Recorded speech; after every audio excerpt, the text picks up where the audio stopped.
Boa noite, Rui Moreira. Perante este cenário agora devidamente percebido pela opinião pública, acha que Passos Coelho vai conseguir, tal como hoje pediu, colocar em marcha todo este processo sem ter contestação social? E ter o apoio?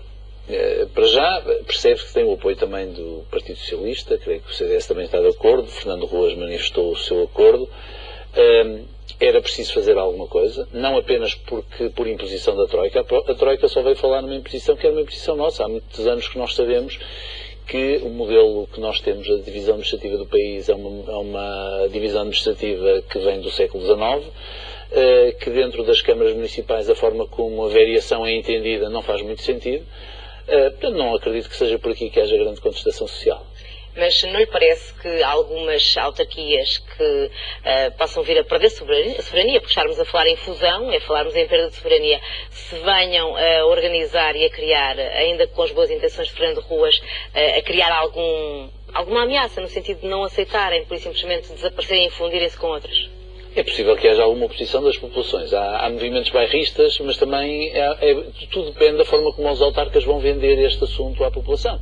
Se lhes explicarem que isto cria um benefício direto para as populações, se as populações perceberem que em termos da qualidade dos serviços que lhes são prestados pelas autarquias, que o serviço é melhor, estou convencido que esse assunto é possível de atenuar. Alguma coisa tinha que ser feita. De facto, nós temos um mapa autárquico que não faz qualquer sentido, como todos nós compreendemos. Temos municípios como Barcelos, que tem, salvo erro, 80 e tal freguesias, e depois temos municípios como São João da Madeira, que tem uma única freguesia. Basta pensarmos... Parece que os critérios para decidir a fusão de municípios, a extinção de freguesias vai prender-se com a densidade populacional, com a perda de população nos últimos 10 anos e também com a área geográfica. Parecem-lhe à partida dois critérios que consubstanciam uma nova divisão razoável, ou pelo menos mais eficaz? Parecem. Ainda que relativamente à extinção de freguesias, me parece que é mais fácil fazê-lo nas grandes cidades, onde de facto a presença vai ser mais de metade, do que propriamente nas zonas rurais, em que a freguesia tem uma competência de proximidade muito importante para as populações. Isso, aliás, fazia parte de um antigo programa, por exemplo, o professor Vital Moreira defendeu isso há anos atrás, e julgo que é por aí que isto será canalizado. Quando nós olhamos para as grandes cidades, percebemos, por exemplo, uma cidade como o Porto tem freguesias enormes e depois tem freguesias mínimas, porque houve mudanças, o mapa, a geografia humana mudou. E, portanto, isto tem que ser adequado à geografia humana, acho que toda a gente há de entender isso. Voltando ao tema da abertura deste jornal, António José Seguro diz que é preciso cumprir o memorando da Troika, não há qualquer razão para não se cumprir o memorando da Troika. Foi um recado para Pedro Passos Coelho, que atitude está a ter a oposição, o maior partido da oposição, neste domínio? Bom, em primeiro lugar, eu acho muito bom e acho muito conveniente que o líder da oposição seja recebido pelo Primeiro-Ministro em privado, principalmente antes de um debate e numa altura tão sensível para a Europa. E durante 2 horas. Durante 2 horas. Ou seja, aquilo que lá se passou nós não sabemos. Mas eles falaram e falaram bem. Sim, mas o mais relevante do que lá se passou nós não sabemos de certeza. Portanto, acredito que o líder da oposição quisesse saber da voz de Passos Coelho o que é que o preocupa, o que é que perturba o governo neste momento e trocar impressões também sobre a situação da Europa, a situação da Grécia, as últimas afirmações da Sra. Merkel, que aliás são extremamente preocupantes. E nós não podemos esquecer que eles, apesar de o PS estar na oposição, o PS faz parte de um pacto. Portugal assinou um pacto que foi subscrito por um governo do PS com o apoio do PSD e do CDS, que por acaso agora estão no governo. E, portanto, eles têm que se entender. Aquilo que mais me surpreende em António José Seguro, e eu compreendo as dificuldades que ele tem de, sendo parte no pacto, ao mesmo tempo fazer oposição. É difícil, eu compreendo que é complicado. E complica-se ainda mais quando alguns dos seus parceiros e dos seus colegas ou dos seus camaradas, durante, por exemplo, o último fim de semana, escreveram coisas em que parece que sofrem de uma amnésia coletiva, parece que não têm a consciência que foram eles que assinaram o pacto, o memorando. E, portanto, quando ele fala, por exemplo, em políticas para o crescimento económico, eu acho ótimo, mas eu estou à espera desde o... Quer dizer, eu também acho que a oposição pode fazer propostas nessa matéria. Não vejo neste momento, ainda não vi nenhumas propostas do PS, espero que elas tenham sido discutidas com Pedro Passos Coelho, porque lá está, que nós somos parceiros num pacto. Nós fizemos um pacto de submissão à Europa e, portanto, é dentro deste constrangimento, dentro desta camisa de forças que os vários partidos se devem organizar e que esta oposição em particular se deve organizar. Ou seja, o que eu quero dizer é que o PS não tem tanta liberdade de ser oposição como o Partido Comunista. Mas o tema Jardim está a dar jeito ao Partido Socialista. O tema Jardim dá jeito ao Partido Socialista porque tentam assim fazer esquecer o que foi a governação socrática no país, que foi uma jardinice em Ponto Grande, não é evidente.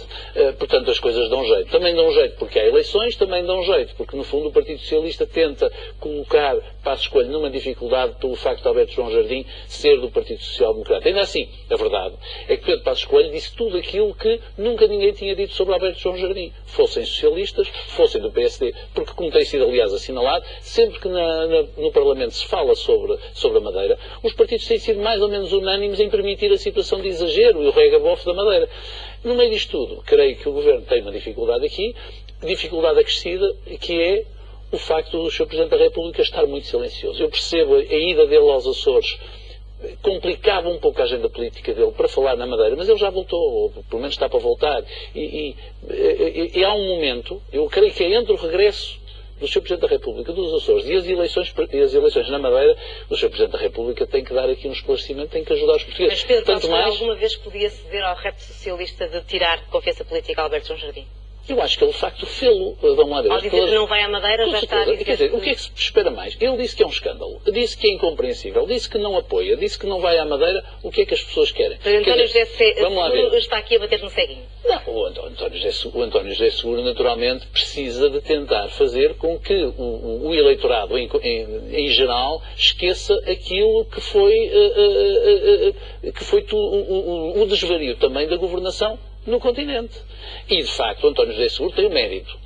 Não foi totalmente cúmplice, mas eu também não me lembro de o ouvir dizer claramente, relativamente àquilo que foi a governação do Partido Socialista nos anos passados, nomeadamente quando fizeram os aumentos para a função pública numa altura em que se sabia que Portugal estava a caminho de uma crise, na altura também ouvi um certo silêncio da parte dele. E, portanto, estes são jogos políticos e aliás, fazem bem. A campanha para as regionais na Madeira começou precisamente ontem, portanto é natural que isto venha a aquecer. Já voltamos à conversa, vamos prosseguir com a atualidade. Rui Moreira, a Grécia está num cenário cada vez mais caótico e a impressão lá fora é que nós somos cada vez mais parecidos com a Grécia, até por causa deste fator da dívida da Madeira. Até que ponto é que esta declaração de Angela Merkel, nesta altura, tão crucial, dizer que os encobridores até podem vir a ter que perder parte da sua soberania, não é mesmo a machadada final no euro? Não sei se é. Eu sou insuspeito relativamente à senhora Angela Merkel e tenho criticado muitas vezes, mas neste caso ela está...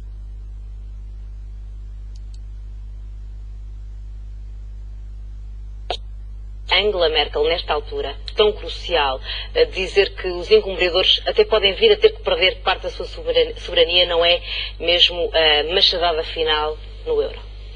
Não sei se é. Eu sou insuspeito relativamente à senhora Angela Merkel e tenho criticado muitas vezes, mas neste caso ela está apenas a dizer aquilo que é óbvio. Vamos lá ver. Quando Portugal assina o acordo com a Troika, a nossa soberania está posta em causa, porque de facto nós deixamos de poder governar como queríamos, como o povo quer, passamos a governar como nos é imposto pelo estrangeiro. E, portanto, esta situação do ultimato é uma situação que existe realmente. Agora, a questão é se é que a Europa ainda pode ser construída como um movimento federal a partir deste tipo de imposição e de braço de ferro. E aí lembramos-nos mal de outras tentativas que houve no passado de fazer a Europa unida à força. E temos que lembrar de Napoleão e de Hitler, e, portanto, para um alemão, principalmente, é preciso ter uma extrema prudência em invocar este tipo de argumento. Agora, ela está, no fundo, a dizer o óbvio. A dizer algo que é óbvio, de facto. Mas dizendo o que é óbvio também, de certa maneira, não nos faz temer como é que isto se executa. Ou seja, quando ela diz aplicar sanções que podem inclusivamente levar à perda de soberania, ela não poderá estar a querer invocar algo que vá mais além daquilo que já é óbvio. Não me pareceu, porque ela fala em tratados. Ela, no fundo, o que diz é os países que violarem os tratados têm que, de alguma maneira, ser punidos. Ela fala sempre neste termo da punição. Mas isso já são punidos, não é? Mas, no fundo, já são punidos. Mas o que ela está a dizer é para os alemães abrirem a bolsa e emprestarem dinheiro aos gregos e aos portugueses, eles não vão poder continuar a fazer aquilo que fizeram no passado. É isso, no fundo, que ela está a dizer. É um discurso de facto, ela está a falar para os alemães e está a tentar convencer os alemães que é para seu próprio benefício, que devem ajudar a Grécia e devem ajudar Portugal e devem ajudar a Irlanda, mas também está a dizer que isso tem uma contrapartida, que é os alemães vão poder controlar se nós aplicamos bem o dinheiro que eles nos emprestam. Mas isto é a vida dos pobres e nós estamos na vida dos pobres. A vida dos pobres e como ela vai mal. Rui Moreira, foi um prazer mais uma vez tê-lo connosco, como sempre, no Hoje às Segundas-feiras. Boa noite.